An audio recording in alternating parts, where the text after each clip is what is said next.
Hi, I'm Jamie Wright, middle school librarian, and I'm here to help you find your next great book.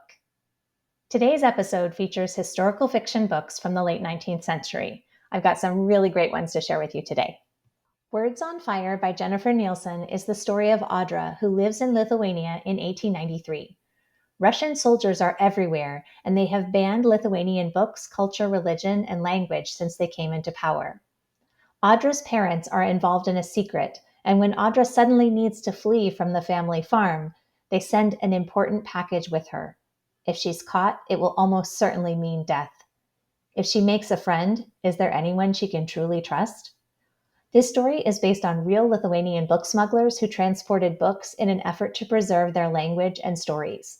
It's fast-paced historical fiction with a lot of action-adventure scenes.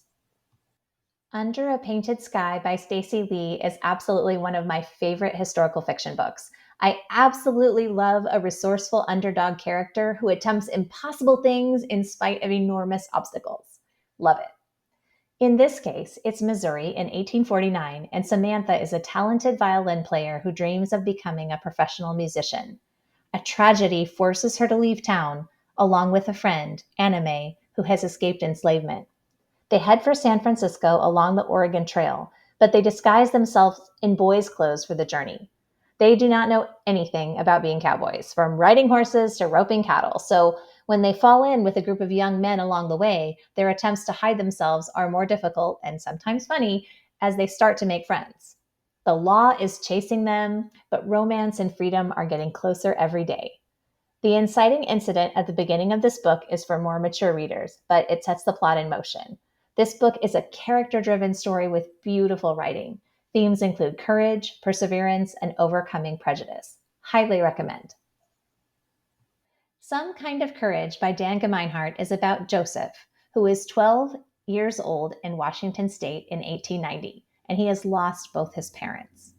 His only remaining family is his horse, Sarah, and when she is taken from him, Joseph goes on a quest to get her back. I don't know why these books keep messing with people's animals, but here we are.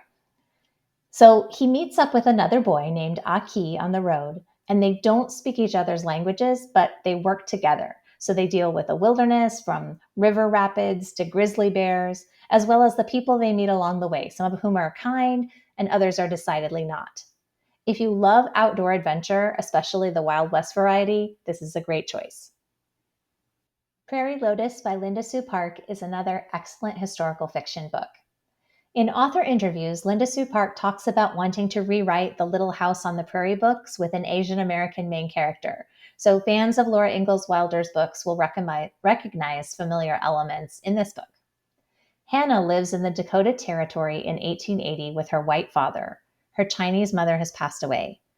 Hannah is a skilled dressmaker and wants to create her own designs in her own shop and finish her education. But she faces prejudice from many people in the town, and the book shows how she stands up for herself and how others around her can be allies in the face of prejudicial treatment. The pioneer setting is intriguing because it's unique, and Hannah's courage in the face of injustice is really inspiring. That's it for this episode of Middle School Book Talks, Historical Fiction in the 19th Century. If you're looking for more great things to read, please reach out to your librarian. And remember, a book is always a good idea.